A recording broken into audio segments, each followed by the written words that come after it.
Here we go. Hey guys. How are ya? So you have probably, if you haven't, you totally should, already watched our first video on properties. It was amazing, of course. Of course it was amazing. But today we have 4 more properties for you, and that might seem like a lot, and these names might seem really long, but actually I bet you already use all of these properties and just didn't even know it. Right. Okay, so we're just going to kind of tell you what the names are, and this is something you can just like keep to look back at later if you need it. All right, so we have 4 properties of equality to learn about. And properties of equality are things that you do every time you solve an equation that helps it stay balanced. Okay, there's addition property of equality, subtraction property of equality, and I bet you can guess what the other 2 are. Multiplication and division. Ta-da! Multiplication and division. Very, very nicely done. We're just going to show you really quick what these are. All right, here I have an equation. X minus 5 equals negative 9.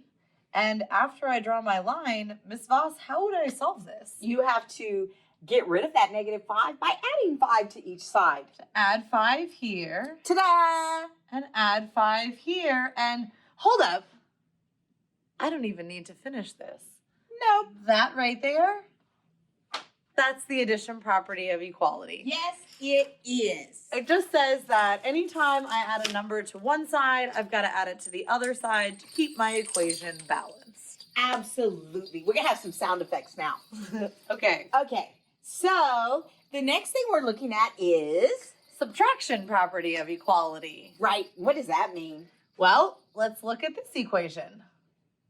I've got 7 plus m equals 2. How would you solve that? You would subtract 7 from each side. So let's do it.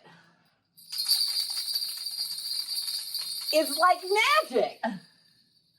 If I subtract 7 from both sides, I'm not going to finish solving this. That's my property. Mm-hmm. If I subtract 7 from one side, I got to subtract it from the other side, and it keeps things equal. Keep things balanced, absolutely. Let's try 2 more, Miss Benson. Okay. All right, multiplication property of equality. I bet you can guess where this is going. I bet they can. I'm going to draw my line. How do I solve x divided by 8 equals 2? You have to multiply by 8 on each side.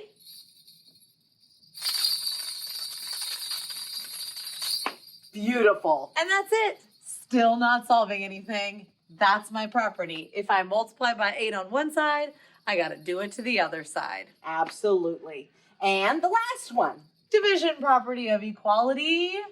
I have negative 5 times p equals 3. So what do I do?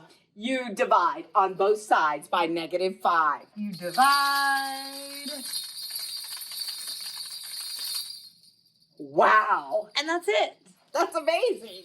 Whatever you divide by on one side, just do it to the other side. And those are your properties of equality. Super simple. All done. See you later.